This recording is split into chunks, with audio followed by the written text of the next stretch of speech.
Estamos a 11 días para terminar el 2020. 2020 ha sido un año difícil, un año de proceso, un año de desierto, si le pudiéramos llamar así. Pero lo hermoso de todo esto es que Dios nos ha socorrido, Dios nos ha sostenido. Y estamos aquí casi terminando este año, algunos de una manera, otros de otra manera. Algunos en este año fuimos golpeados, tal vez de una manera brutal por situaciones, por enfermedades, por problemas que nadie los estaba esperando, pero llegaron. Pero lo lindo de esto es que estamos en pie, sostenidos por la mano poderosa del Dios que nos socorre y nos ama de verdad. Y el 2021 iniciará una nueva temporada. Y no se trata de un año nuevo como normal pasa siempre, sino que el mundo entrará en una transición política, social y espiritual. Y he estado escuchando a Dios hablar a mi espíritu y decirme: dile a mi pueblo que se prepare para una nueva temporada. Y puedo percibir en mi corazón que viene una temporada de gloria para la iglesia. Viene una temporada de grandes cosas para la iglesia. Hemos pasado un tiempo de proceso, un tiempo de prueba. Hemos pasado un tiempo difícil, pero yo creo con todo mi corazón que el momento de dolor está por terminar. Estamos, como quien dice, casi saliendo de ese túnel oscuro que nos trajo tristeza y dolor. Pero puedo percibir por mi espíritu que hay una temporada de la gloria de Dios que viene sobre la iglesia del Señor. La iglesia se volverá a vestir de gloria, se volverá a vestir de victoria. La iglesia volverá a ser la sal y la luz de este mundo. Y hay un pasaje en el libro de Isaías, capítulo 43 y el versículo 19, dice en la traducción lenguaje sencillo: yo voy a hacer algo nuevo, dice el Señor, y ya he empezado a hacerlo. Estoy abriendo un camino en el desierto y haré brotar ríos en la tierra seca. Dios está abriendo un camino en el desierto, dice la palabra del Señor. Y yo pienso que para nosotros, la iglesia, los cristianos, es un buen momento para evaluar qué fue lo que aprendimos el 2020. Míreme, déjeme le hablo con la mayor transparencia posible, con la mayor seriedad posible, con la mayor responsabilidad posible. Si la iglesia, si los cristianos no hemos logrado aprender después de 11 meses de desierto, de encierro, de proceso, si no hemos logrado aprender la lección, hemos fracasado miserablemente. Porque creo que Dios nos permitió pasar un tiempo para reflexionar, para encontrarnos a nosotros mismos y para darnos cuenta realmente del gran Dios que tenemos, el gran tesoro que tenemos. Es tiempo de evaluar. Yo quiero animarlo para que usted evalúe, y a mis hermanos y amigos que están allí en sus hogares escuchándole. Es tiempo de evaluar, es tiempo de pensar qué fue lo que aprendimos del 2020. ¿Qué fue la lección? ¿Qué fue lo que Dios nos enseñó con todo esto que está pasando? Porque déjeme le voy a decir que aunque esta pandemia ha golpeado el mundo, pero esta pandemia también ha sacudido la iglesia, y es para usted y para mí como iglesia una lección objetiva que debemos de aprenderla. Es como cuando íbamos a la escuela y si no aprendía la lección ibas a tener problemas en el examen final, ¿sí o no? Entonces yo pienso que es tiempo de evaluar lo que aprendimos el 2020, y esto nos va a ayudar para redireccionar nuestra visión del reino para el 2021. ¿Sabe la tragedia más grande que nos puede pasar como iglesia? Es pasar un proceso de dolor, de prueba y volver a ser, o como dicen por allí en buen español, volver a las mismas andadas. Volver a ser la vida cristiana liviana, pasiva, al ahí se va, mediocre. Eso sería lo más trágico que nos pudiera pasar a usted y a mí. Es triste ver cómo la iglesia, después de todo este proceso, casi sigue donde mismo, sigue igual, y como que parece que estamos pensando que las cosas tan livianas que no merecen nuestra mayor atención. No podemos precisar qué es lo que en realidad sucederá, pero tampoco podemos ignorar que este mundo va caminando hacia lo que yo le llamo un precipicio inevitable. ¿Y por qué digo inevitable? Porque ya está profetizado en la Biblia. Lo hablaron los profetas. El mismo Señor Jesucristo, Mateo capítulo 24, lo profetizó. Y Jesús añadió y dijo: el cielo y la tierra pasarán, pero mis palabras jamás pasarán.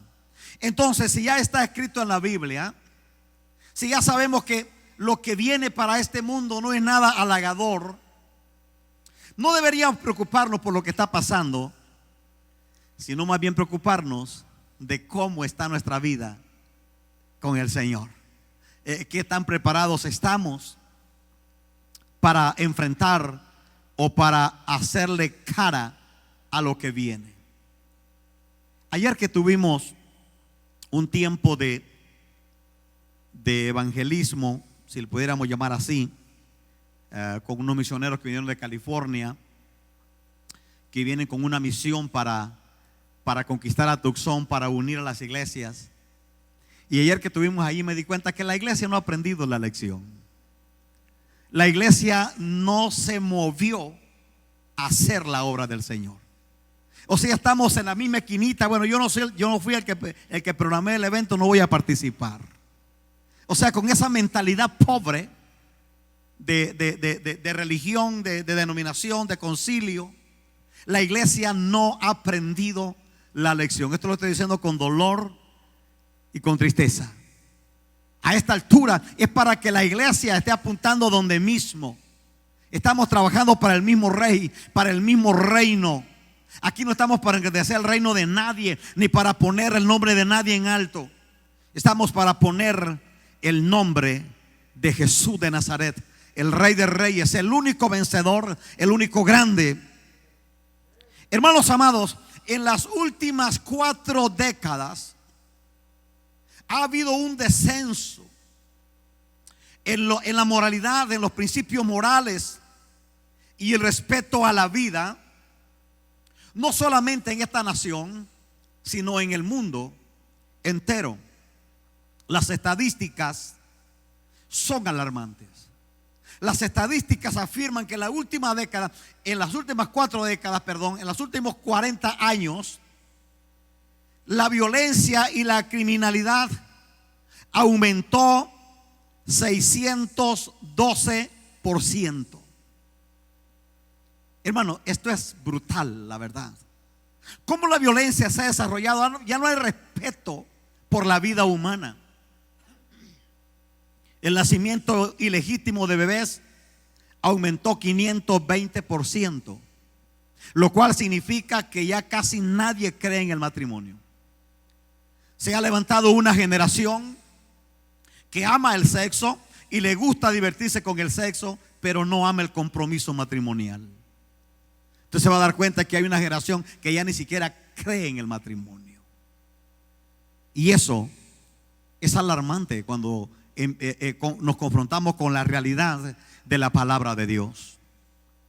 Niños en hogares monoparentales se multiplicó por 4. O sea, niños abandonados que tienen más una madre o un padre, pero no tienen ambos. Y no estoy diciendo que no los tienen por ahí en algún lugar, no, que no están juntos. Entonces esto ha traído y está trayendo caos a la sociedad en este tiempo. La tasa de divorcios se multiplicó por 6, lo cual significa que 6 de cada 10 matrimonios terminan en una corte. Hace unos años Me tocó casar a una pareja y lo que me dijo la dama después de la boda me dejó frío, me dejó helado. Después de que los casé, los declaré marido y mujer, se dieron el beso y estaba todo gloria a Dios y aleluya, y ahí viene la luna de miel. La dama me dijo así un poco sonriente, me dijo: pastor, a ver hasta dónde nos dura esto. Mire, se acababan de casar estos ingratos y ya estaban esperando el momento que se iban a separar. O sea, para que usted mire la magnitud de lo que estamos viviendo. La tasa de divorcios se multiplicó por 6. Eso es alarmante. Y si en el mundo esto ya es una pandemia, en la iglesia se ha vuelto una epidemia. O sea, la iglesia está casi a la par del mundo en todo este tipo de cosas que le acabo de mencionar. La tasa de suicidios en adolescentes, dice la estadística, que aumentó 210%. Los adolescentes ya no tienen el carácter de enfrentar una situación y dicen: mejor me voy a quitar la vida. Hermanos, esto a mí me pone a temblar. Y lo estoy diciendo con mucho temor, con mucho temblor, para hacer un llamado a la iglesia del Señor a entender que estamos viviendo un tiempo peligroso. Estamos viviendo un tiempo crucial, un tiempo final. Ya no podemos seguir jugando a estas cosas. Tenemos que levantar la cabeza y darnos cuenta que estamos viviendo un tiempo extremadamente peligroso. Ahora, yo me hice una pregunta: ¿cómo podemos explicar semejante decadencia? ¿Cómo podemos explicar? Alguien dijo textualmente que el crimen en Estados Unidos de América tiene un nuevo rostro. Es un crimen sin razón y sin remordimiento. Usted se va a dar cuenta que en esta nación mueren más niños en el vientre de su madre, en la sala de aborto, que personas en las guerras, en la segunda o tercera, en la primera y la segunda guerra mundial que ha habido. Y nadie se alarma por eso. Nadie dice nada por eso. Se hizo tan normal, se hizo tan popular y hasta divertido. Dijo este pensador: antes, en Estados Unidos, el crimen era movido por la codicia, por la avaricia, por el enojo o la pasión. Pero hoy es un deporte y hasta se considera divertido. Estamos, dijo él, siendo testigos de la más aterradora tragedia que le pueda suceder a una sociedad: la muerte de la conciencia. Ya nadie tiene conciencia por nada. Ya nadie se alarma por nada. Ya nadie se entristece por nada.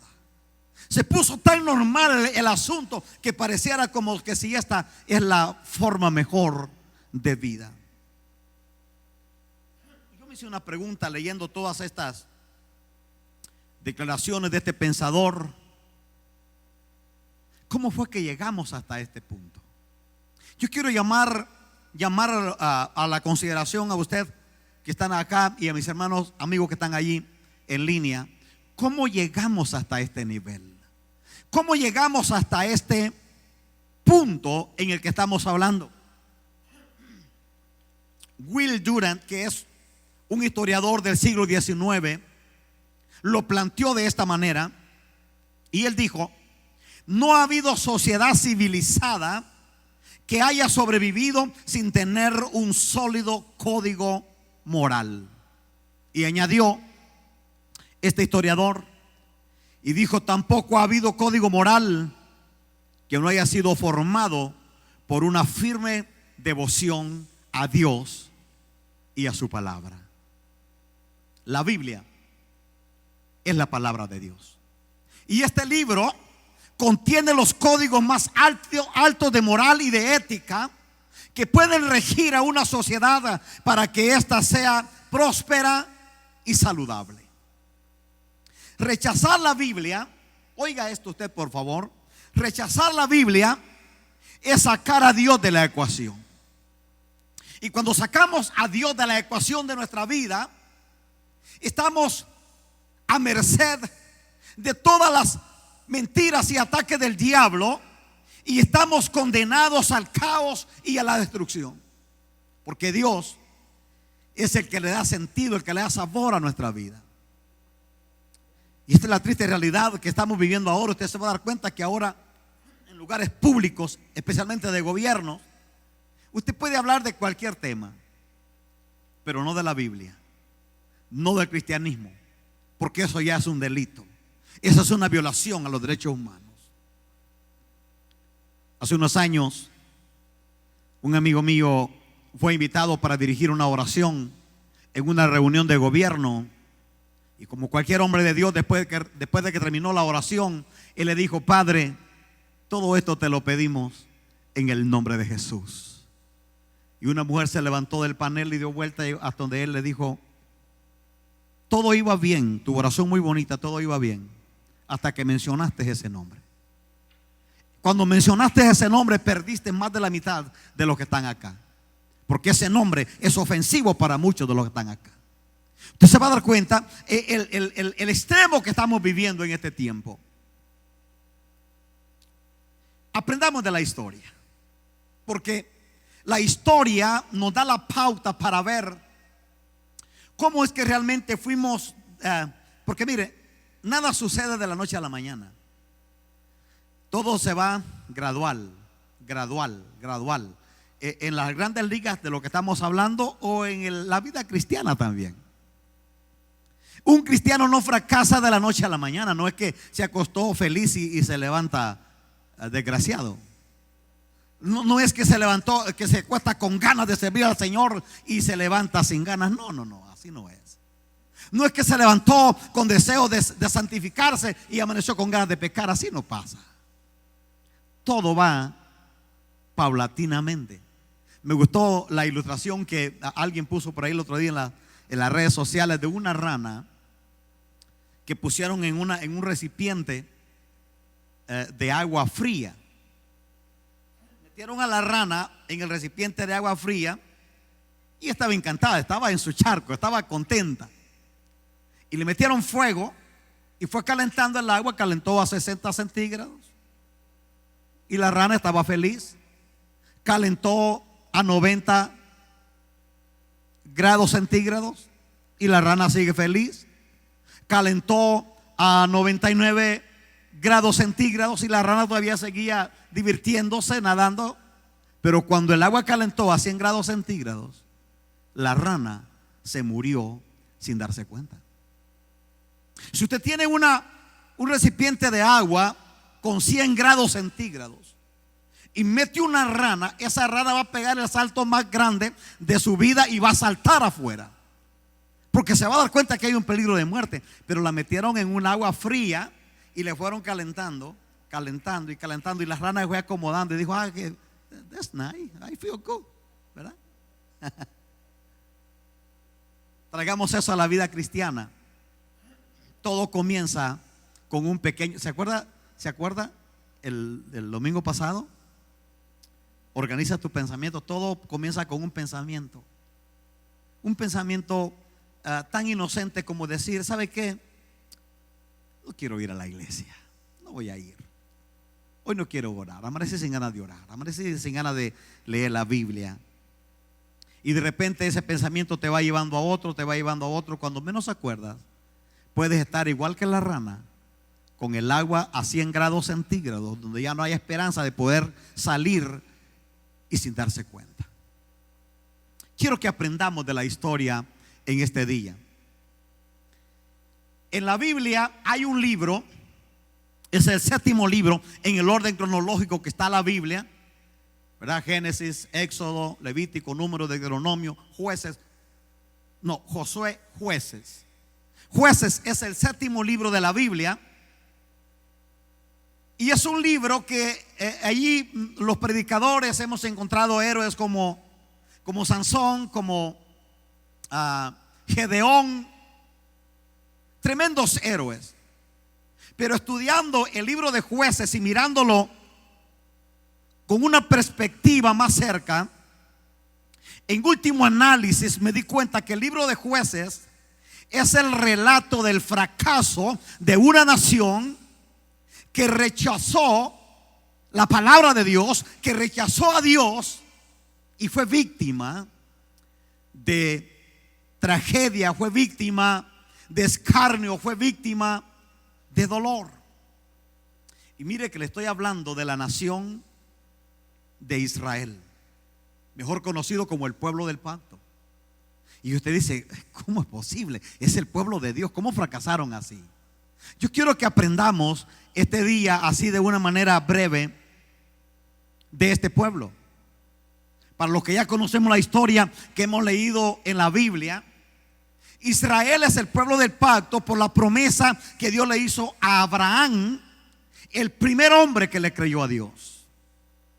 Y Dios le hizo una promesa a Abraham, pero usted se debe de recordar que Israel cayó cautivo en Egipto y Dios los liberó de una esclavitud de 430 años allí en Egipto.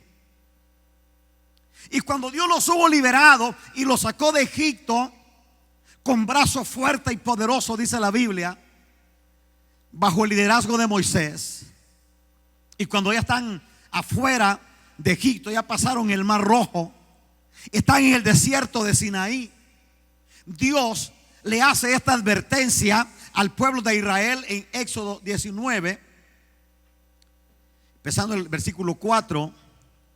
Dios les dice: ustedes han visto lo que yo hice con los egipcios y cómo los he traído a ustedes a donde yo estoy, como si vinieran sobre las alas de un águila. Me gusta esta versión. Lo que Dios le está diciendo: ustedes no han tenido ni que ensuciarse una uña, ustedes no han tenido que batallar, ustedes no han tenido que pelear, han venido como que venían en las alas de un águila y yo los he traído con brazo fuerte hacia mí. Pero oiga lo que sigue: así que si ustedes me obedecen en todo y cumplen mi alianza, serán mi pueblo preferido entre todos los pueblos, pues toda la tierra me pertenece, les dijo Dios. Ustedes me serán un reino de sacerdotes, un pueblo consagrado para mí. Hermanos, ese era el sueño de Dios para Israel y sigue siendo el sueño de Dios para Israel. Sin embargo, la confusión moral, espiritual y social de esta nación les estorbó para no entrar a la tierra prometida. Lo que hemos leído la historia en la Biblia, nos damos cuenta que todas las más de 600,000 familias que salieron de Egipto, que se cree que eran más de 2 millones de personas en total, murieron en el desierto, incluyendo Moisés. Solamente quedó con vida Josué y Caleb. Toda esa generación murió en el desierto, no porque Dios fuera malo, no porque Dios quisiera terminar con ellos, sino porque fue una generación que no le quiso creer a Dios, no le prestaron atención a la palabra de Dios. Oiga usted la queja de Dios en contra de esa generación. Isaías capítulo 1, versículo 2 al 4, dice el Señor: oí cielos y escucha tu tierra, porque habla Jehová. Creé hijos y los engrandecí, y ellos se rebelaron contra mí. El buey conoce a su dueño, y el asno el pesebre de su señor. Israel no entiende, mi pueblo no tiene conocimiento. Oh gente pecadora, pueblo cargado de maldad, generación de malignos, hijos depravados. Está hablando de Israel. Dejaron a Jehová y provocaron a ira al Santo de Israel y se volvieron atrás. Esta generación que había mirado tan grande misericordia de Dios, murió en el desierto. Murieron algunos mordidos por serpientes, a otros la tierra se abrió y se los tragó vivos, otros murieron a espada, de diferentes maneras. Pero toda esa generación, las más de 600,000 familias que salieron de Egipto, murieron en ese desierto y no entraron a la tierra prometida. Y los que entraron a la tierra prometida fueron los hijos, la nueva generación que nació en el desierto. Entraron a la tierra prometida bajo el mando de Josué. Fíjese, dice en Jueces capítulo 2 versículo 2: finalmente toda la generación murió. Está hablando ya no está hablando de la generación vieja que murió en el desierto. Ellos murieron, pero sus hijos, los que nacieron en el desierto, cruzaron el Jordán bajo el liderazgo de Josué y entraron a la tierra prometida. Pero cuando entraron a la tierra prometida y tomaron posesión de la herencia, de la promesa de Dios, ellos también se apartaron del Señor. Dice Jueces 2:10: finalmente toda esa generación murió y nació una nueva generación que no conocía al Señor. Tome nota de esto usted, por favor.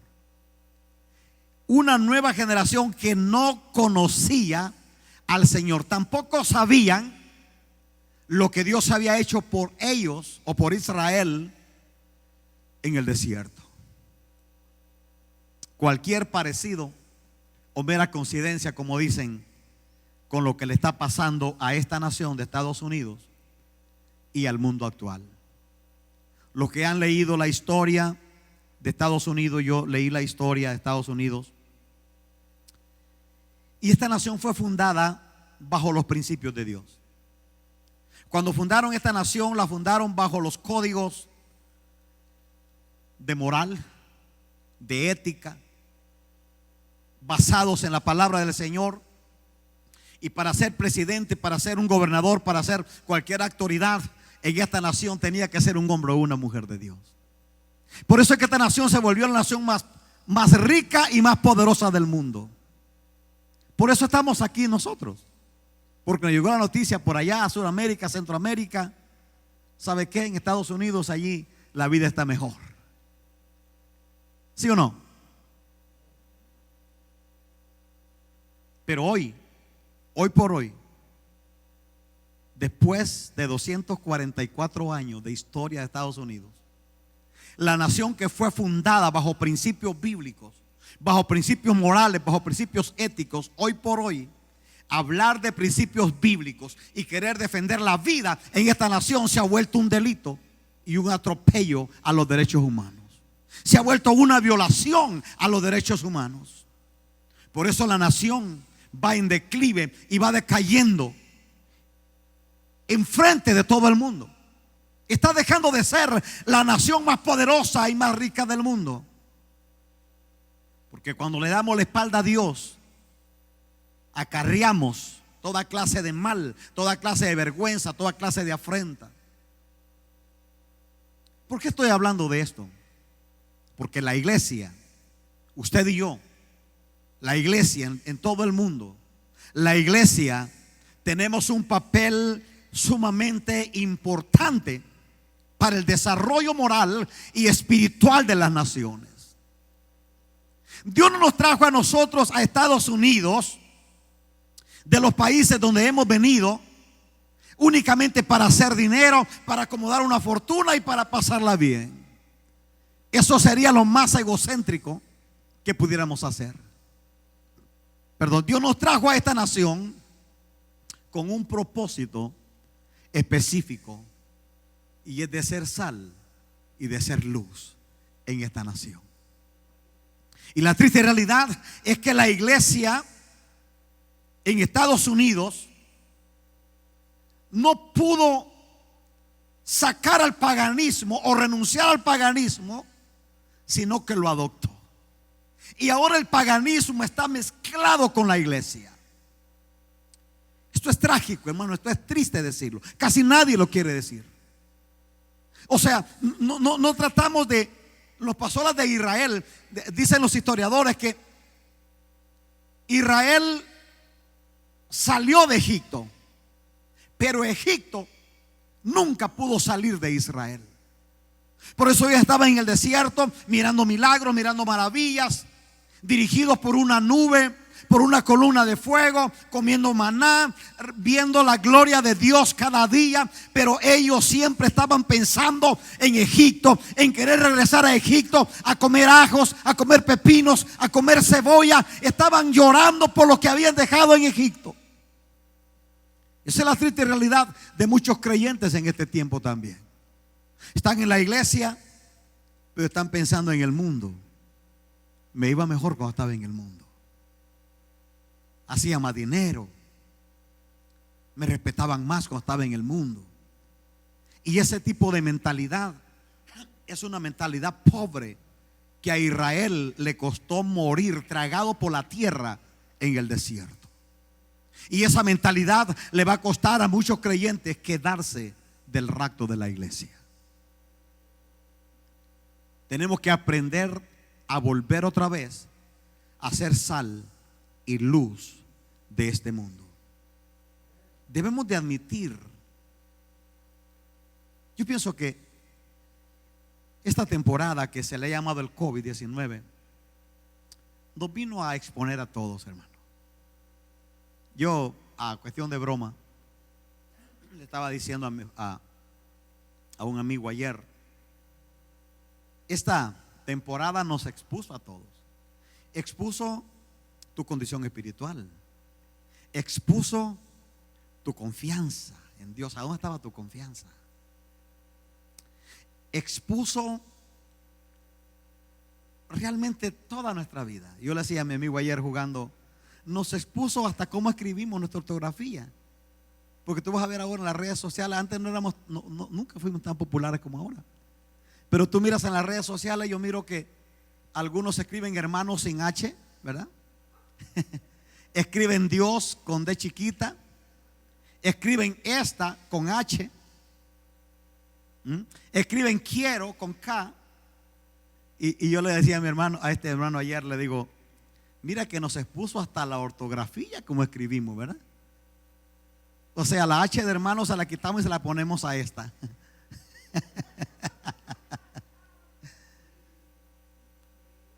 Interesante, porque ahora estamos expuestos delante del mundo. Miren, hermanos, no sé por qué me siento así como con mucha confianza este día. Ahora estamos expuestos enfrente del mundo. Ya no podemos presumirle nada al mundo. Antes de esta pandemia, hermanos, podíamos presumirle a la gente y que hablábamos pura grandeza y que éramos intocables. Algunos ingratos parece que nomás la pura paloma blanca le faltaba aquí en el hombro ya, mire. Se sentían como que si andaban en el tercer cielo. Pero esta pandemia los vino a exponer enfrente de todos. Y ahora están encerrados. Ahora no tienen valor de hacer nada. ¿Por qué? Porque las cosas no están fáciles, hermano. O sea, como le decía hace un rato, todos sabemos que vamos para el cielo el día que los muramos, pero no tenemos prisa, ¿verdad? y especialmente en este tiempo que el pozolito, que los tamales y que todo eso. ¿Cómo me voy a ir sin comer esos tamales? Por favor, ¿verdad? Entonces, todo eso nos hace pensar y eso como que nos frena para hacer lo que deberíamos de hacer para Cristo. Debemos de admitir, y mire que digo debemos, y el primero que ve en cabeza soy yo. Debemos de admitir que le hemos fallado a Dios. Esta palabra va desde el creyente que acaba de llegar a Cristo y los que tenemos 40 o más años en la iglesia, de los que tienen un ministerio o los que no lo tienen. Esto los confronta a todos. Tenemos que admitir que le hemos fallado a Dios. Dejamos de engrandecer el reino de Dios para querer engrandecer nuestro propio reino, para querer engrandecer mi ego, para querer engrandecer mis intereses, para querer poner por alto todo aquello que me agrada o no me agrada. O sea, si usted se da cuenta hoy por hoy, en pleno siglo XXI, Muchos hasta hicieron su propio evangelio. Ya ni siquiera se predica el evangelio de Cristo, el evangelio de la gracia. Ahora cada uno hizo su propio evangelio, y con el fin de congraciar con la gente para obtener algún beneficio personal. Si estuviera el apóstol Pablo en los tiempos nuestros ahorita, Pablo nos diría esto, Gálatas 1:10: no ando buscando que la gente apruebe lo que digo o lo que hago, ni busco quedar bien con nadie. Este es el apóstol Pablo. Porque si yo lo hiciera, ya no sería servidor de Cristo. Para mí, lo importante es que Dios me apruebe. Y luego le escribe el apóstol Pablo a su hijo Timoteo, su hijo en la fe.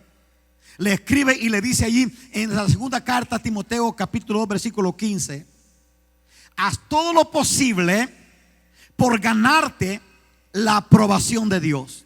Mire que no le dijo haz todo lo posible por ganarte la aprobación de tus jefes, haz todo lo posible por ganarte la aprobación de tus autoridades, por ganarte la aprobación de tus amigos. No, le dijo haz todo lo posible por ganarte la aprobación de Dios. Así Dios te aprobará como un trabajador que no tiene de qué avergonzarse. Y oiga esto, y que enseña correctamente la palabra de verdad. El mundo está a punto de entrar en una transición que también va a afectar la iglesia, querramos o no. O sea, no se trata ni siquiera de un gobierno o de una plataforma política, no se trata de eso. El mundo está entrando en una transición que hará que la iglesia surja como lo que debería haber sido siempre: sal y luz de este mundo. Dentro de poco el evangelio barato, dentro de poco el cristianismo fácil ya no va a poder sobrevivir en esta tierra. El evangelio o el cristianismo que va a poder sobrevivir en esta tierra es ese evangelio o ese cristianismo que está dispuesto a entregarlo todo por Cristo. Mire que no pretendo asustarlo. Lo que pretendo es ponerlo al día en que las cosas andan como tienen que andar. Porque estamos enfrente de una palabra profética que Jesucristo mismo lo dijo. Entonces ni siquiera tiene caso estar orando para que no suceda. Óigame con los dos oídos, por favor. Ni siquiera tiene caso estar diciendo Señor, por favor, que no pase. No, ya está en la Biblia. Jesucristo dijo el cielo y la tierra. Mire, se lo voy a decir, se lo voy a traducir en español entendible. Jesucristo dijo: es más fácil que se caiga el universo con sus millones de galaxias y no que una palabra que yo he hablado deje de cumplirse. Si Jesucristo dijo que lo que estamos viviendo es principio de dolores y que las cosas no se van a poner mejor, sino que peor, esto nos debe de apegar al corazón de Dios. Porque, hermanos amados, usted y yo vamos de pasadita en este mundo. Nos vamos a ir un día de estos, pero nuestra mirada tiene que estar arriba, en aquel que murió por nosotros en la cruz, el que nos dio la vida, el que nos dio la paz, el que nos da el coraje, el que nos da la unción, el poder para poder enfrentar las cosas que vendrán sobre esta tierra. Ya no podemos estar pidiéndole al Señor: Señor, por favor, no, porque mira, que no gane porque este parece el diablo, ¿verdad? Pues mejor que sea el diablo, porque a lo mejor sacude la comodidad y nos mete de vuelta y nos encierra otra vez a orar y a clamar como debemos de clamar al Señor. ¿Cómo podremos ser efectivos para Dios en el tiempo que viene? Esto es lo medular de la palabra que traigo de parte de Dios para ustedes hoy y para las naciones del mundo. ¿Cómo la iglesia vamos a ser efectivos para Dios? No para el social media, no para la noticia, no para la gente, no. ¿Cómo vamos a ser efectivos para Dios. Porque antes de esta pandemia, una iglesia relevante se conocía por la cantidad de gente que metía a su edificio. Una iglesia relevante se conocía por la cantidad de recursos que tenía, por la cuenta del banco, por todas las cosas que tenía. Eso era una iglesia relevante. En el tiempo que viene, una iglesia relevante es aquella que no se va a doblegar ante el diablo ni ante el mundo, que prefiere mejor morir antes que negar la fe que tiene para Cristo. Eso será una iglesia relevante. ¿Cómo vamos a ser efectivos para Dios en el tiempo que viene? Este es lo medular del mensaje. Tengo por lo menos 7 consejos rapiditos que le quiero dar. Si usted está tomando nota, va a tener que escribir en caligrafía, porque esto va a ser rápido. 7 consejos prácticos, pero creo que vienen de parte del corazón de Dios, que nos van a ayudar a la iglesia para triunfar y para poder brillar en el tiempo que viene. Consejo número 1: no se aparte del diseño de Dios. No se aparte. Ya no habrá tiempo para medias tintas. Ya no habrá tiempo para lo que me gusta, lo que no me gusta. Ya no habrá tiempo para inventarse un evangelio diferente. No se aparte del diseño de Dios. Está en la Biblia. Dios diseñó desde la eternidad cómo su iglesia se iba a comportar mientras estuviera en este mundo. Cristo lo vino a consumar. Los apóstoles lo predicaron. Mire qué sencillo es el evangelio. Mire qué fácil. La religión lo complicó el evangelio. Pero mire qué fácil el evangelio. Marcos 16:15, Jesús les dijo: vayan, prediquen este evangelio a todo el mundo, a toda criatura. El que crea y se bautice será salvo. El que no cree será condenado. That's it. Ese es el evangelio. Ahora la gran pregunta es: ¿qué es el evangelio? Porque ahora el evangelio está, ¿cómo se dice? Camuflajeado.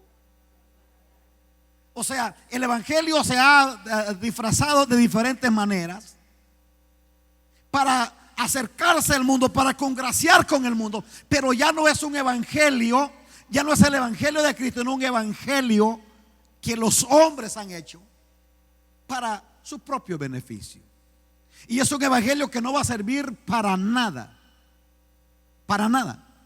en el tiempo que viene. ¿Cuál es el evangelio? ¿Cuál es la buena noticia? Porque evangelio es una noticia alegre, una buena noticia. ¿Cuál es la buena noticia? Mire, para los que dicen que no saben predicar, aquí le va. ¿Cuál es el evangelio? El evangelio es que la humanidad estaba destinada a morir eternamente, destinada a la condenación eterna, pero que Cristo vino a pagar a la cruz del Calvario nuestra libertad, nuestra salvación, y que ahora a través de la fe podemos ser salvos por Él. Eso es el evangelio. Yo me aterro cuando miro la literatura cristiana actual. 7 pasos para vivir en santidad. Qué bonito sería, ¿verdad? 3 pasos para la prosperidad. Todo eso, hermanos, es negativo, es relativo. El evangelio de Cristo, este evangelio es un evangelio de prosperidad. Este evangelio te prospera espiritualmente, este evangelio te prospera físicamente, este evangelio te prospera familiarmente, este evangelio te prospera materialmente. Usted no tiene que andar mintiéndole a nadie ni torciéndole el brazo para prosperar, porque este evangelio es el poder de Dios que te prospera en todos los aspectos. Ese es el evangelio de Cristo. Entonces yo pienso que es tiempo de volvernos a la Biblia. ¿Para qué andar como decía mi padre? ¿Para qué tanto brinco si está tan parejo el piso?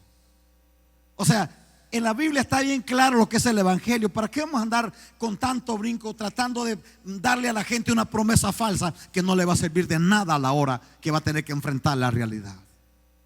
Porque las cosas están a punto de cambiar, hermanos, en este mundo. Están a punto de cambiar. La iglesia está a punto de demostrarle a Dios si realmente lo ama o no lo ama. Mi segundo consejo que le quiero dar de parte del corazón de Dios: ejercítese a oír la voz de Dios. Una vez le pregunté a un hermano y le dije: hermano, si tu esposa estuviera ahí en medio de 100 mujeres y todas se ponen a gritar, ¿tú conocerías el grito de tu esposa? Y me dijo: sí. ¿Por qué? No, yo sé cómo grita ella, dijo. Y se oyó así como medio sexy, ¿verdad? Pero ¿sabe por qué le pregunté? Porque cuando tú estás acostumbrado a escuchar la voz de alguien todos los días, tú la puedes conocer en medio de la multitud que sea, y esa persona habla, tú conoces esa voz porque la estás oyendo cada día. Entonces, mi segundo consejo que le quiero dar: ejercítese a oír la voz de Dios. Porque si usted no se ejercita a oír la voz de Dios, cualquier voz se le va a parecer buena. Cualquier mentira, cualquier locura, cualquier herejía le va a decir amén, porque no sabe oír la voz de Dios. ¿Cómo puedo conocer la voz de Dios? Pues pase tiempo con Él, leyendo su palabra, oyéndolo hablar, orando, adorándolo. Pase tiempo con Él, ejercítese para oír la voz de Dios. Déjeme, lo pongo al tanto de lo que está pasando. Ya está pasando, pero en el tiempo que viene se van a amontonar los burladores del evangelio. Ya están, usted los mira ahí en las redes sociales, ahí están. Pero en el tiempo que viene se van a amontonar, se van a multiplicar los burladores del evangelio, los que te van a tratar de sacar de la verdad de la palabra y meterte cualquier ideología barata que no te va a servir para nada. Entonces vamos a necesitar sabiduría extra del cielo para conocer la voz de Dios. El apóstol Pablo se lo dijo de esta manera a su hijo Timoteo, segunda carta, capítulo 4, versículo 3. Porque va a llegar el tiempo, le dijo el apóstol Pablo a Timoteo, en que la gente no va a soportar escuchar la sana enseñanza, la sana doctrina, dice en la Reina Valera. Y si usted se da cuenta, hoy por hoy, incluso muchos predicadores desde el púlpito se burlan de la sana doctrina para proteger su libertinaje, para proteger su falsa manera de vivir la vida cristiana. Insultan la sana enseñanza de la palabra de Dios. O sea, ya está pasando. Pero el tiempo que viene, los burladores del evangelio se van a multiplicar. Dice el apóstol Pablo: más bien, según sus propios caprichos, buscarán muchos maestros que solo les enseñen lo que ellos quieren oír. Darán la espalda a la verdad y harán caso a toda clase de mentira. Pero tú, le dice Pablo a Timoteo, conserva siempre el buen juicio. O sea, tienes que estar cuerdo. Y luego le dice: soporta los sufrimientos, dedícate a anunciar el evangelio, cumple bien tu trabajo. Hermanos amados, adiestre su oído a oír la voz de Dios. Pídale al Espíritu Santo que le enseñe a distinguir la voz de Dios. ¿Sabe toda la confusión que vive la iglesia en este tiempo? De herejías, de fanatismo y todo ese tipo de cosas que vive la iglesia, porque no han logrado entender la voz de Dios. Y cualquier voz contraria se le parece como una novedad del siglo. Necesitamos afinar el oído, porque Dios está hablando. Quiero decirle que Dios está hablando hoy, en este tiempo más que nunca. Dios está hablando. Dios te va a hablar cuando estés orando. Dios te va a hablar cuando estés leyendo su palabra. Dios te va a hablar cuando estés meditando en Él. Dios te va a hablar aún cuando estés descansando. Dios está hablando ahorita. Necesitamos oír la voz de Dios para obedecer. La consejo número 3: rechace todo temor. Hermano, el enemigo va a tratar de intimidarnos con engaños y con mentiras. Usted va a ver que ahorita hay una amenaza brutal. Ya nos quieren decir a los predicadores lo que vamos a predicar o lo que no vamos a predicar de este púlpito. La gran pregunta es: ¿vamos a dejar que el mundo nos diga lo que vamos a predicar o vamos a predicar la palabra de Dios? Los hombres de Dios del primer siglo entregaron su vida, murieron predicando la palabra y no les importó nada, ni siquiera su vida, porque ellos tenían una asignación que Dios les había dado. El diablo no va a querer intimidar. El diablo va a querer dictarnos.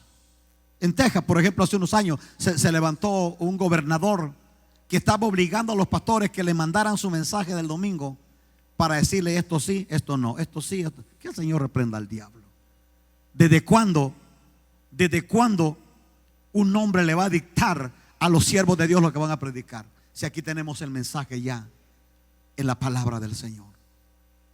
Mateo 16:18, Jesucristo dijo que ni las puertas del infierno prevalecerán en contra de la iglesia. La iglesia sigue en pie, hermanos. La iglesia está escondida en los brazos, en las manos, está esculpida en las manos de Dios. Nada te va a poder hacer daño porque tu nombre está esculpido en las manos de Dios. Él te tiene protegido. Él va a sacar el pecho por ti para defenderte. Y yo quiero decir esto con todo mi corazón a los hombres de Dios: no te doblegues ante nada ni ante nadie. No dejes de predicar el mensaje puro del evangelio, porque estamos viviendo el momento crucial de la historia donde no podemos callar. El diablo nos quiere callar la boca. El diablo quiere que guardemos silencio, y ya lo está logrando. Hay mucha gente encerrada que ya no quiere ni hablar porque tiene miedo. ¿Miedo a qué? Según Timoteo 1:7, Pablo le dice a Timoteo: porque Dios no nos ha dado espíritu de cobardía, sino de poder, de amor y de dominio propio. Renuncie a todo temor. ¿Has sentido miedo alguna vez? Por favor. Solamente el que no es humano no siente miedo. O sea, el éxito no es no tener miedo, porque el miedo es normal de los humanos. Todos tenemos miedo. Todos. El éxito es que en medio de ese miedo vamos a hacer la obra de Dios. En medio de ese temor vamos a poner en alto el mensaje puro de la palabra de Dios que nos ha sido encomendado. Ese es el éxito. Si yo pudiera platicar, tengo planes de preguntarles cuando llegue al cielo. Si yo pudiera platicar con Juan y Pedro, por ejemplo, cuando los azotaron y los amenazaron que no siguieran predicando el evangelio, porque si seguían predicando les iban a cortar la cabeza. Si usted pudiera platicar con ellos y le preguntara: oye, Juan, ¿tuviste miedo? Le voy a asegurar que le va a decir: sí tuve miedo. Pero arriba de ese miedo había una promesa. Arriba de ese miedo había una palabra. Arriba de ese miedo había un fuego de Dios que estaba dentro de mí, que no lo podía callar. Como ese Esteban que estaba de rodillas siendo apedreado, a punto de morir, pero él no guardó silencio. Dice la Biblia que sus verdugos no pudieron oír, se tapaban los oídos porque sentían que se les reventaba la cabeza oyendo las palabras de Esteban. Pero él no guardó silencio. Él sabía que era su último mensaje, pero está plasmado en las páginas de la Biblia como un testimonio vivo para usted y para mí, para que no cerremos la boca de decir lo que Dios ha puesto en nuestro corazón decir. Mi cuarto consejo: conságrese al Señor. Conságrese.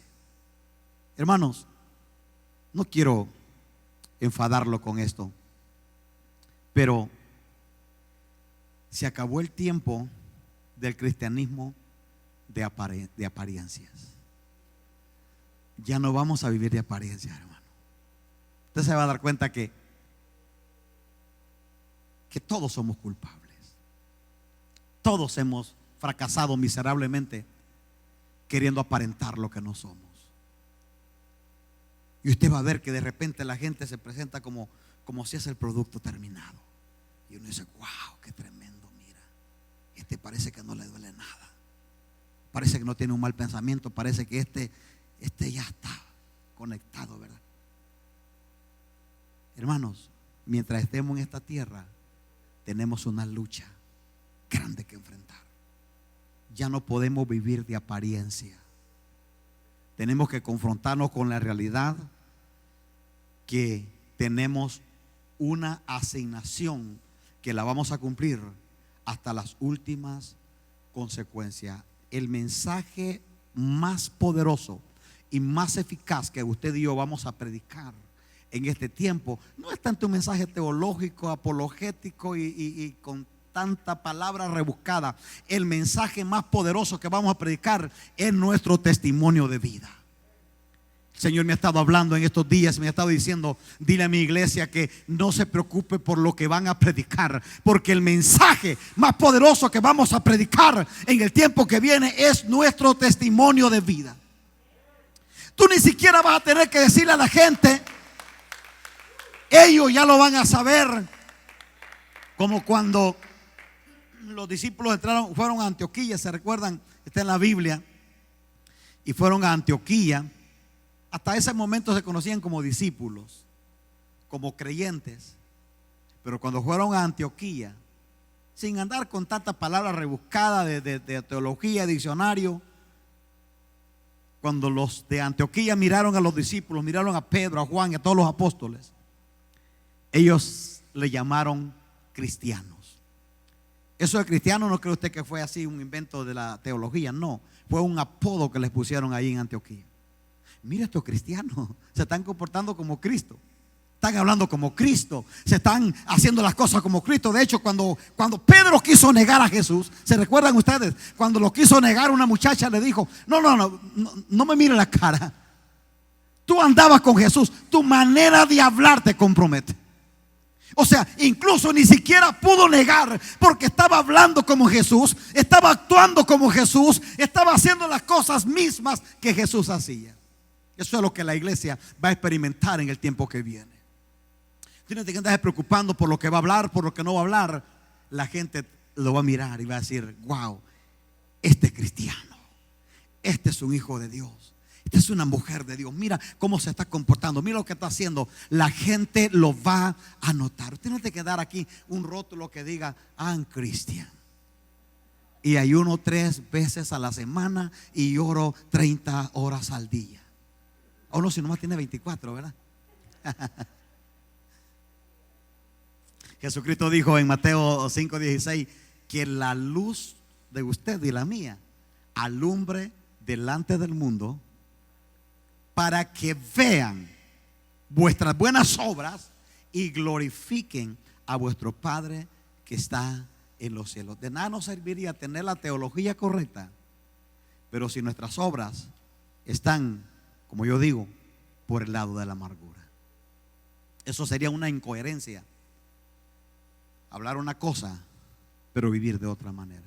Es una incoherencia evangélica esa. Que el Señor nos libre, ¿verdad? Consejo número 5: ame la venida del Señor. Ame la venida del Señor. Mire, esta fue la esperanza que fortaleció a los santos del primer siglo. Por eso es que el diablo se ha empeñado en este tiempo a quitarle a los creyentes la idea de que Cristo viene por su iglesia. ¿Sabe que hay muchos predicadores que no creen en la venida del Señor? No solamente no la creen, se burlan de la venida del Señor. Y cuando los creyentes hablan de la venida de Cristo, los miran fanáticos, los miran locos, los miran ya zafados de la mente, ¿verdad? Dice: no, este es lo que no quiere trabajar, ya se quiere ir con el Señor. ¿Por qué? Porque ellos han perdido. El diablo los ha enfocado. El evangelio de la prosperidad no tiene su mirada en la venida del Señor, tiene su mirada aquí en la tierra. ¿Cuánto voy a tener? ¿Cuánto dinero va a haber en la cuenta del banco? ¿A dónde voy a comprar mi próxima casa? ¿A dónde voy a tener cuál es el próximo carro que viene? O sea, el evangelio de la prosperidad tiene enfocada su mirada en este mundo. Pero la iglesia del Señor, tenemos que tener la mirada puesta arriba en el cielo y esperando la venida del Señor, que viene pronto para llevarnos con Él a vivir la eternidad. Aleluya. ¿Sabe una de las historias maravillosas de la Biblia que siempre que las leo me gusta leerlas con frecuencia? Es la historia de Abraham. Abraham, el amigo de Dios, el padre de la fe. Dice la Biblia que Abraham era riquísimo, archimillonario. Le quedaría chiquito a Abraham en este tiempo. Pero mire usted la ironía. Abraham no tenía casa. Nunca afincó una casa. Nunca dijo: esta es la mansión de Abraham, con tantas habitaciones, tantos baños, una alberca atrás, un patio, ¿verdad?, para la carnita asada. Abraham no tenía casa. Lo dice la Biblia. Dice que habitaba en tiendas de campaña. El hombre que tenía la promesa más grande que un humano pueda recibir. El hombre que había crecido en todos los aspectos económicamente. No tenía casa, porque dice la Biblia que él vivía en tiendas de campaña, porque su mirada estaba puesta en Dios y él sabía que él era peregrino aquí en esta tierra. ¿Sabes? Una de las mentiras del diablo en este tiempo es que una gran parte de la iglesia tiene su mirada puesta en este mundo. Por eso tú vas a mirar a grandes hombres de Dios que viven en mansiones multimillonarias, mientras los niños alrededor de ellos están muriéndose de hambre, porque ellos tienen su mirada aquí. Y ese dinerito y esa casa va a ser un refugio más para el anticristo. Ahí va a tener muchos millones para invertir y para hacer todo lo que quiera hacer. Un hombre de Dios debe tener su mirada arriba. Y yo quiero decir esto es un consejo personal. Yo quiero decir esto: aprenda a enfocar su mirada en el reino de Dios. Y como congregación, esto es algo que yo lo he hablado con mi esposa, como congregación, cada centavo que caiga en el tesoro de esta congregación lo vamos a direccionar para ganar a las almas para Cristo, para atraer a otros para Cristo. Porque Dios no nos ha puesto aquí para acumular riquezas y tener tesoros que le van a servir al anticristo para hacerlo la vida más difícil. Vamos a invertir ganando a otros, ayudando a misioneros, ayudando a niños desamparados, ayudando a personas que necesitan el apoyo de Dios y el apoyo de la iglesia. ¿Por qué? Porque estamos esperando la venida del Señor. Él viene y viene pronto. Está ahí en la Biblia. Él viene pronto a levantar a su iglesia. Esa fue la promesa que fortaleció a los santos del primer siglo, y es la promesa que nos debe de fortalecer a usted y a mí. Pablo le dice a Timoteo: mira la voz de alguien que tiene su mirada puesta en el cielo. Pablo le dice a Timoteo, 2 Timoteo 4:7, le dijo: yo ya estoy para ser sacrificado, o sea, ya me van a matar. Ya Pablo ya sabía que lo iban a sacar para cortarle la cabeza. Me van a matar. Pero le dijo: he peleado la buena batalla. Oiga las palabras de un hombre de Dios en sus últimos momentos: he peleado la buena batalla, he acabado la carrera, he guardado la fe, por lo demás me está guardada la corona de justicia, la cual el Señor juez justo me dará aquel día. Y oiga, no solo a mí, dice Pablo, sino a todos los que aman su venida. Sería además preguntarle: ¿ama usted la venida del Señor? Claro que sí. Entonces, si amamos la venida del Señor, esa promesa es para usted, para usted, para usted, para usted que me está escuchando ahí. Esa promesa es para usted. Ame la venida del Señor. Claro, trabaje, ¿verdad? No estoy diciendo que ya se siente aquí nomás a esperar que venga. No, trabaje. Trabaje como que el Señor va a tardar mucho en venir. Pero ámela como si Él va a venir esta misma tarde. Esa es la manera como tenemos que vivir. Y consejo número 6: sirva con pasión. Sirva con pasión. Ya no sirva obligadamente. Ya no sirva porque pues ya no hay nadie más que lo haga, ¿verdad? Mire, no importa lo que usted haga en el reino de Dios, hágalo con pasión, porque la manera eficaz de demostrar el amor a Dios es sirviendo en su obra y sirviéndole a los demás. Se lo voy a repetir porque parece que lo agarré descuidado. La manera más eficaz para demostrar el amor a Dios No es diciéndole papi te amo y tirándole hasta, no, esa no es, como dicen allá en mi barrio, de lengua los comemos hasta 5 tacos, ¿no? Esa no es la manera de demostrar el amor. La manera eficaz de demostrar el amor a Dios es sirviendo en su obra apasionadamente y sirviendo a los demás. Y mire que entre esos demás están esos ingratos que te hacen la vida de cuadrito. Sí, se logra oír, ¿verdad? Entre esos demás está aquel que de repente no se porta muy bien. Y tú dices, no, pues a este sí le sirvo con alegría, hasta le puedo invitar a comer, pero a ese en jueguito lento para que se le quite, ¿verdad? Porque me hizo mal, me hizo pasar un mal momento, etcétera, etcétera. Pero hermanos, la vida cristiana debe estar enfocada en servir. Y mire que Jesús fue estricto en esto. Jesús dijo, amen a sus enemigos. Hasta ahí la cosa va bien, ¿verdad? Oye, yo los amo, I love you. Pero como Jesús ya nos conoce, Él dijo, no, ok, si tiene hambre, entonces dele de comer. Si tiene sed, dele de beber. Porque es fácil decir yo amo a mis enemigos de aquí, pero que se muera de hambre, ¿verdad? Sí, yo lo amo, pero que se muera de sed. Entre menos agua encuentra mejor. No, Jesucristo dice, dele de comer, dele de beber. Y vaya que Jesús lo demostró, no fue palabra, lo demostró. Cuando Él está clavado ahí en la cruz, Jesús abre su boca, no para quejar. ¿Sabe que Jesús podía, una sola palabra de Jesús terminaba con todos estos ingratos que estaban crucificándolo? Pero Él abrió su boca para decir, Padre, perdónalos. Ellos no saben lo que hacen. Y quizás usted me diga, pero pastor, usted está comparando peras con manzanas. Él era Jesús. O sea, ¿cómo me va a pedir a mí que perdone como Jesús perdonó? Él era Jesús. Y entonces, ¿qué me dice de Esteban? Cuando Esteban lo están matando a pedradas, lo tienen atado, está de rodillas, lo están matando a pedradas, y Esteban abre su boca, mira al cielo y dijo, Padre, no les tomes en cuenta este pecado. Y dice la Biblia que el cielo se abrió y Esteban miró al Padre y a Jesucristo sentado a su diestra. Entonces, sirva apasionadamente. Oiga esto usted, por favor. Mateo 25:34.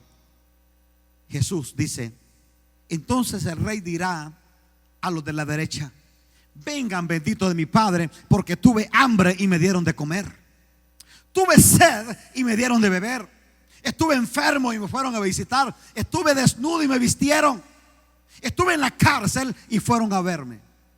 Y los de la derecha le van a decir, Señor, ¿cuándo te vimos hambriento, sediento, desnudo en la cárcel o enfermo y te socorrimos?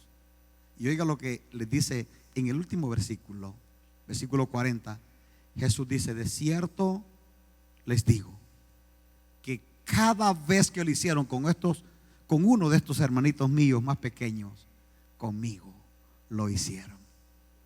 Hermanos amados, cada vez que tú extiendes tu mano para darle un pan a aquel que no lo tiene, cada vez que tú extiendes tus manos para abrazar a aquel que no tiene quien lo abrace, o que quizás ni se merece un abrazo tuyo, cada vez que tú abres tu boca para declarar una palabra de bendición a aquella persona que está alrededor tuyo, lo estás haciendo para Jesús. Eso es lo que está diciendo Él aquí. Cada vez que lo haces para uno de esos pequeñitos, lo haces para mí. No es que vamos a ser salvos por las obras, sino que las buenas obras demuestran que ya somos salvos y que somos hombres y mujeres de Dios. No podemos abrir la boca para bendecir, pero cerrar la mano para no dar. Tenemos que demostrar nuestro servicio a Dios apasionadamente. Así que yo quiero animarlos. Si Dios te ha bendecido, si Dios te ha prosperado, comparte, sirve, ayuda a otros. Viera qué lindo es ver la sonrisa de un niño, la sonrisa de un anciano, la sonrisa de un mendigo, de un indigente que tal vez no tiene que comer y tú te acercas y le das un pedazo de pan. Ver esa sonrisa, ver esa cara de alegría, hermano, eso no tiene precio. Y Dios nos ha bendecido, somos gente bendecida, somos gente prosperada. Dios nos ha derramado su amor, pero Él quiere que usted y yo también sirvamos a otros con pasión, no con obligación. Bueno, pues nadie lo quiere hacer, pues aquí te va, ¿verdad? Y se le tire un pedazo de pan. No, así no es. Con pasión, con amor, como si fuera tú mismo que estás necesitando algo. Por último, mi último consejo, número 7, cómo sobrevivir y ser efectivos para Dios en el tiempo que viene. Siembre en el reino de Dios. Y no se preocupen, no digo esto para pedir una ofrenda. Nunca lo hago, ni lo voy a hacer. Cuando le digo siembre en el reino de Dios, es porque es lo único. Míreme acá, es lo único que usted se va a llevar cuando se vaya a esta tierra. Cuando usted se vaya a esta tierra, ahí no se va a llevar su carro, ahí no se va a llevar su casa, ahí no se va a llevar su cuenta de banco, ahí no se va a llevar sus títulos, ahí no se va a llevar nada. Lo único que lo va a acompañar en la eternidad es lo que usted sembró en el reino de Dios. Yo sé que esto le da urticaria a muchos, ¿verdad? Y 2 que 3 ya están diciendo, no, mire, ese pastor ya está pidiendo dinero. Y te lo digo que siempre piden dinero. No estoy pidiendo dinero. Lo que estoy diciendo es que lo único que nos vamos a llevar de esta tierra cuando muramos es lo que hicimos por el reino de Dios. De ahí no nos vamos a llevar nada. Yo nunca me voy a explicar por qué es que le ponen dinero a los muertos. Yo fui a un velorio hace unos años. Y mire que yo creo que este muerto lo han de haber asaltado ahí en el cementerio, porque sí, y mire que es increíble, pero hay una banda de ladrones que le van a robar a los muertos. Va que se oye hasta ridículo, pero es la verdad. Le roban a los muertos, los sacan. Y tienen espías y van a la vela a ver qué lleva el muerto. Y mira este ingrato, un reloj de oro que yo escuché por ahí de uno de sus nietos, que estaba valorado en $10,000 el reloj. Tenía unos rubí. Una cadena de oro, pero chula la cadena, así de 24 quilates y gruesa.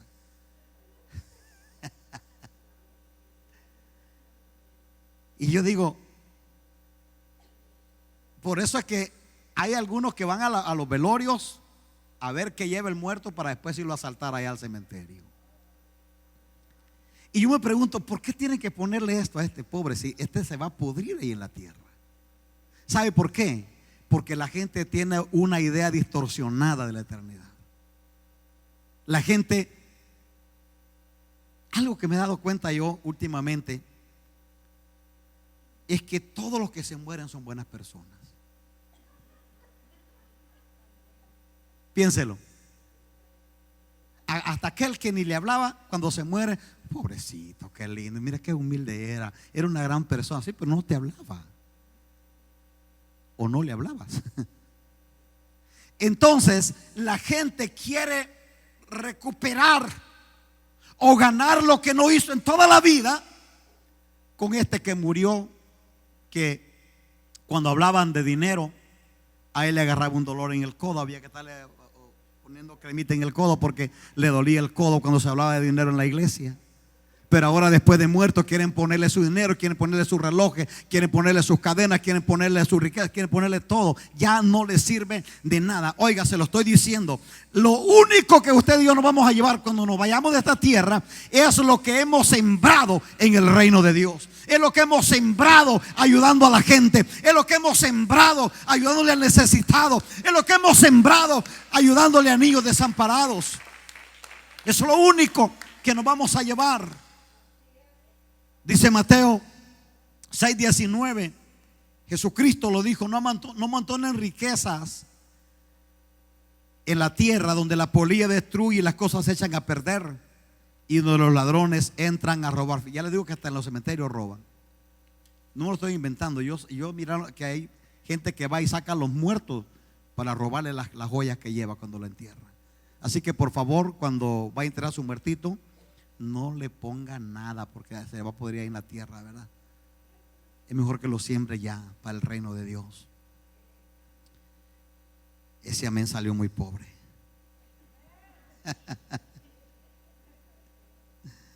Ese amén salió así como ese que dijo amén.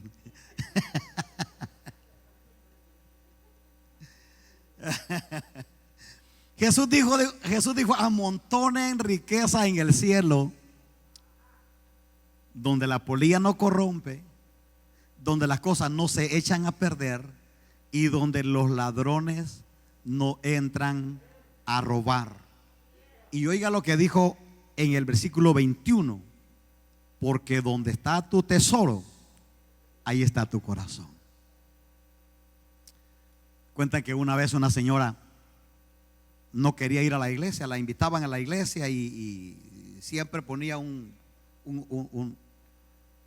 una excusa para no ir. Y un día pasó esta muchacha invitándola a la iglesia y que vamos. Y dijo la señora: no, porque ¿quién va a cuidar mis pollitos? Le gustaba tener muchos pollitos. ¿Quién va a cuidar mis pollitos? Dijo: sí, si voy para la iglesia. Y la hermana muy amable le dijo: no, hermana, el Señor se los va a cuidar. ¿En serio? Sí, el Señor se los cuida. Vamos a la iglesia. Te digo: pues así sí, dijo, ¿verdad? Si el Señor me los cuida, y se va para la iglesia. Y cuando llega a la iglesia, se le ocurrió al pastor y dijo: hermanos, ¿cuántos saben que el Señor está aquí con nosotros? Amén. Dice, la señora se levanta y sale corriendo y dijo: me mintieron, dijeron que iba a cuidar mis pollitos y Él está aquí. Porque su mirada, su corazón estaba en lo que tenía. ¿Sabes cuánta gente no le sirve al Señor? Porque su corazón y su mirada están en lo que tiene. Y no tiene nada, pero lo que tiene ahí está tratando de cuidarlo. Pues Jesucristo dijo: amontonen riqueza en el cielo, donde los ladrones no entran a robar, la polilla no corrompe, ni las cosas se echan a perder. Póngase sobre sus pies, por favor. 7 consejos que deseo con todo mi corazón que usted los anote en la tabla de su corazón. Y si los otros en su papel, pues también recuérdese sacarlos otra vez, las notas, y léalas. No vaya a encender la estufa con su nota, léalas para que usted pueda seguir saboreando esta palabra. 7 consejos que le van a ayudar a vivir en victoria en el tiempo que viene. Número 1, no se aparte del diseño divino. Número 2, ejercite su oído para oír la voz de Dios. Número 3, rechace todo temor que el diablo quiera meterle. Número 4, consagre su vida al Señor. Número 5, ame la venida del Señor. Y número 6, sirva con pasión a la obra de Dios y a los demás. Y número 7, siembre en el reino de Dios. Cada vez que tenga oportunidad de sembrar en el reino de Dios, hágalo, porque eso es lo único que usted se va a llevar. Dice la Biblia que nuestras obras nos van a acompañar aún más allá de la eternidad. Hermanos, hay una nueva temporada que viene para esta tierra. Y 2021 no se trata nomás de pasar un dígito en la numerología de un año, sino que 2021 es el inicio de una nueva década. Esta década termina con el 20, pero el 21 es una nueva década que, de acuerdo al esquema profético, es una década que nos va a introducir en los asuntos proféticos de Dios. Y la iglesia tiene un papel muy importante en lo que viene en este tiempo. El mundo va a ser sacudido. El mundo va a entrar en una transición terrible, sin precedentes, pero la iglesia tenemos una parte muy importante en lo que viene para este mundo. Cierra tus ojos un momentito y yo quisiera que le pidiéramos al Padre que Él nos ayude, porque en este tiempo que viene demandará un nuevo nivel de fe para la iglesia, demandará un nuevo nivel de servicio y un nuevo nivel de consagración a Dios. Padre, gracias por tu palabra. Tu palabra es poderosa, tu palabra es eficaz, tu palabra se defiende sola, Señor. Tu palabra tiene el poder de transformar aquellas cosas que nosotros no podemos cambiar. Tu palabra ha sido predicada en este momento. Espíritu Santo, gracias porque nos regalaste un día más para estar en tu casa, escuchando un mensaje que creo que viene de tu corazón. Y tú nos has hablado en este día las cosas que necesitamos reforzar para ser efectivos para ti en el tiempo que viene. Sé que el mundo se prepara para una transición sin precedentes, pero entre tanto que eso pasa, aquí estamos, Señor, clamándote a ti que nos ayudes para organizar nuestras prioridades de acuerdo a tu palabra. No nos dejes desviarnos del diseño de tu palabra, Señor. Que podamos vivir apegados a tu palabra. A los que tenemos la providencia de estar tras un púlpito predicando tu palabra, ayúdanos, Dios, para no desviarnos. Quita toda idea preconcebida, toda idea vaga que no edifique a tu pueblo, y déjanos hablar tu palabra y nada más que tu palabra, porque tu palabra tiene el poder para cambiarlo todo. Levanta tus manos al cielo y pídele al Espíritu Santo que te ayude para que al cruzar el umbral de este año, de este nuevo año que viene, nos demos cuenta que estamos entrando a una nueva temporada de gloria. Es así como el Espíritu Santo me ha permitido percibirlo en estos días. Una nueva temporada de gloria para la iglesia. Iglesia amada, hemos pasado el proceso, hemos pasado el desierto. Yo puedo mirar la iglesia como Israel a la orilla del Jordán, esperando cruzar ese río para entrar a la tierra prometida, para entrar a los propósitos de Dios. El domingo que viene estaremos iniciando una serie que nos ubicará en tiempo y espacio. Tiempo de conquista, porque creo con todo mi corazón que lo que Dios tiene planeado para la iglesia en el tiempo que viene es gloria. Y vamos a mirar a Dios obrar como nunca en este tiempo. Claro, no será fácil. Acuérdate cuando Dios le entregó a Canaán a Israel. Después de cruzar el río Jordán, tuvieron que enfrentarse con gigantes, tuvieron que enfrentarse con obstáculos, pero ni uno de esos gigantes, ni uno de esos obstáculos pudo detener a Israel. En el último capítulo de Josué, Josué dice que ni una de las buenas promesas de Dios quedó sin cumplirse. Mi querida Manantial de Amor y la iglesia, las naciones que nos escuchan hoy, quiero decirte en el nombre de Jesús que 2021 también va a tener sus desafíos fuertes, pero este Dios nuestro que nos ha socorrido hasta aquí nos va a seguir socorriendo hasta el día de la eternidad. Padre, gracias, gracias. Ayúdanos para cumplir el propósito eterno que tú tienes para nosotros en este tiempo. Pídele a Dios, tómate un tiempecito, iglesia, pídele a Dios que te ayude a visualizar lo que Dios está haciendo en este tiempo. Y cuando Dios te permite mirar lo que Él está haciendo, te está llamando, te está invitando para que tú te unas a trabajar con Él. Mientras la iglesia me ayuda a orar acá, yo quiero dirigir una palabra a mis amigos que están ahí escuchándome en su casa. Mi amigo querido, no es casualidad que tú estés allí conectado escuchándonos este día. Quiero ofrecerte el regalo más hermoso que quizás nadie te ha ofrecido. Estamos en una temporada donde por lo general el mundo celebra Navidad, tiempo de regalos, de fiesta. ¿Qué mejor regalo que Jesucristo? Si todavía no le has entregado tu corazón a Cristo, este es el momento para hacerlo. Ahí donde quiera que tú estés, te quiero pedir que repitas conmigo esta oración y dile: Padre, gracias porque me amaste tanto que mandaste a tu Hijo a morir en una cruz para darme vida y para darme salvación. Te entrego mi corazón para que tú lo habites. Te recibo como mi Señor y Salvador personal de mi alma. Te quiero servir, te quiero amar el resto de mi vida. Ayúdame para serte fiel y para no alejarme de tu amor, en el nombre de Jesús. Mi amigo querido, si tú hiciste esta oración conmigo por primera vez, tú eres un hijo de Dios con todos los derechos legales de un hijo. Busca un lugar, en cualquier lugar del mundo que me estés escuchando, busca un lugar donde puedas ser alimentado con el mensaje puro de la palabra del Señor. Si vives aquí en la ciudad de Tucson, Manantial de Amor es tu casa. Allí tienes toda la información relevante que necesitas para encontrarnos. Quiero conocer, como te digo cada domingo.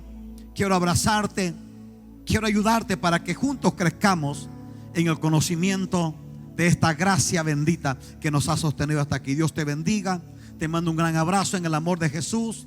Y a mis hermanos que han estado allí también conectados, gracias, de verdad. Apreciamos su tiempo y que hayan elegido conectarse a esta transmisión.